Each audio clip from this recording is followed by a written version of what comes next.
जितने भी बॉलीवुड पॉडकास्ट हुए हैं ना, उसमें से मैं बहुत ज्यादा इम्प्रेस हुआ था Vicky Kaushal as a host, क्योंकि बहुत प्योर इंसान हाँ है। हाँ हाँ And अगर कोई इंसान इतना प्योर होता है ना, वो एक्टर भी बहुत जबरदस्त होते हैं। एंड अक्सर ऐसे एक्टर्स जब हिस्ट्री रोल्स प्ले कर रहे हैं, वो एकदम घुस जाते हैं character. Indeed. Maybe Vicky Kaushal से एनर्जी। अगर मुझे आप पूछोगे, मुझे विकी कौशल को अगर पोर्ट्रे करना है तो I will use him as a Kondaji Farzand, जिनकी एक सीज है, वहां पे वो 60 मावड़ों को लेके उन्होंने 25,000 को डिफीट किया है विथ ओनली 60।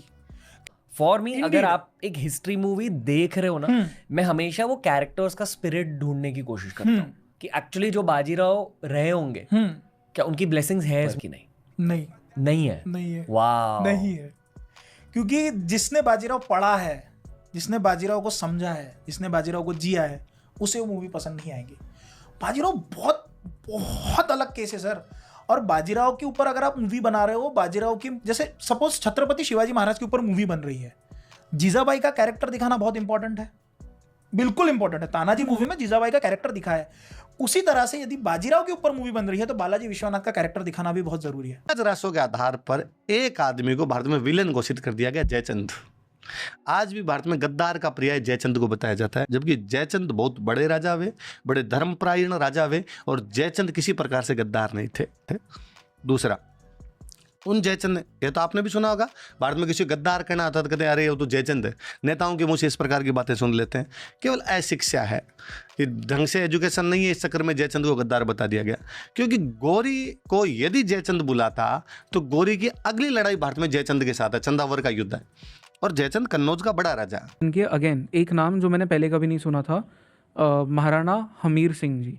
आपने मेंशन किया है कि इनका रोल जो था इन इस्लामिक इन्वेडर्स के साथ लड़ने में, शायद महाराणा प्रताप से भी ज़्यादा बड़ा रोल था। बिल्कुल था। क्यों था सर?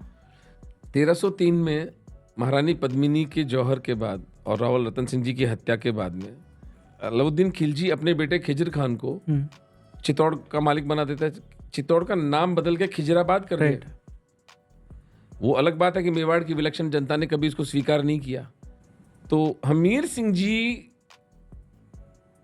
8 जनरेशंस खत्म हो जाए। और बड़ी इंटरेस्टिंग स्टोरी है महाराणा हमीर सिंह की। 13 वर्ष की आयु में इनके चाचा जो हैं वो इनको राजा बनाते हैं, और ये वही कालखंड है जिसमें वो जो अजय सिंह जी जो इनको राजा बनाते हैं, उनके 2 बेटों को वो निष्कासित कर देते हैं। राइट। एक नेपाल जाता है और एक आपके यहाँ महाराष्ट्र में आ जाते हैं। तो ऐसा माना जाता है कि जो छत्रपति शिवाजी महाराज के पूर्वज थे वो भी एक सिसोदिया राजपूत थे। सो मच आरसी मजुमदार लिखते हैं अपनी पुस्तक में कुंभा के बारे में कि Kumbha is one of the greatest unsung Kings of Bharat. Right. Bharat के राजस्थान के अंदर 50 से अधिक ऐसे शिलालेख कहीं दबे पड़े हैं जो कुंभा की महानता को वर्णित करते हैं। वो ढूंढे, कोई निकले, 100 फुट खुदाई। करेक्ट। पर्सनैलिटी वाइज सांगा एक बहुत सीधे साधे भोले भाले आदमी थे। He was a very innocent man. एक एग्जाम्पल बताता हूँ उनका। वो एक छोटा लोकल एक युद्ध जीते थे कहीं किसी हिंदू राजा से ही। तो जब उनको सिंहासन पे विराजमान कर लेते तो एकदम से वो जाकर सीढ़ी पे बैठ गए जाकर। तो लोगों ने कहा ये क्या कर रहे हैं आप? बोले नहीं, हम मंदिर के अंदर भी खंडित प्रतिमा को तो नहीं बिठाते ना। तो मेरा शरीर खंडित है, मैं राज सिंहासन पर इस खंडित शरीर को नहीं बिठाना चाहता। Imagine the humility। फिर उनको तर्क, पंडित जी जो थे उनको तर्क लाना पड़ा कि नहीं, ये आप केवल बाहरी शरीर की बात नहीं करते, मंदिर में जो प्रतिष्ठित जो होती है वो देवता खुद विराजमान होते हैं। मूर्ति के खंडित होने से देवता खंडित नहीं हो जाते। ये आर्गुमेंट लाना पड़ा। तब वो बड़ी मुश्किल से इतना, मतलब दिस इज कॉल्ड हम्बलनेस। इतना कितनी ह्यूमिलिटी। सबसे पहला साका जौहर हुआ था सिंध में।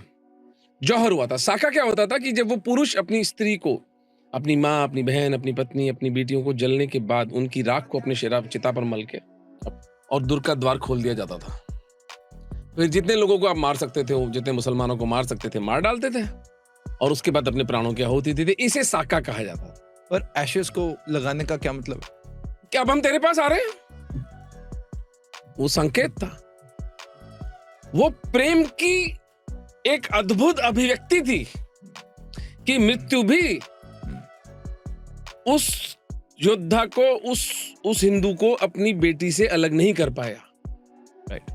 वो मृत्यु में भी उसका आलिंगन करते हुए पुत्री को अपनी छाती पर ढोके जा रहा है।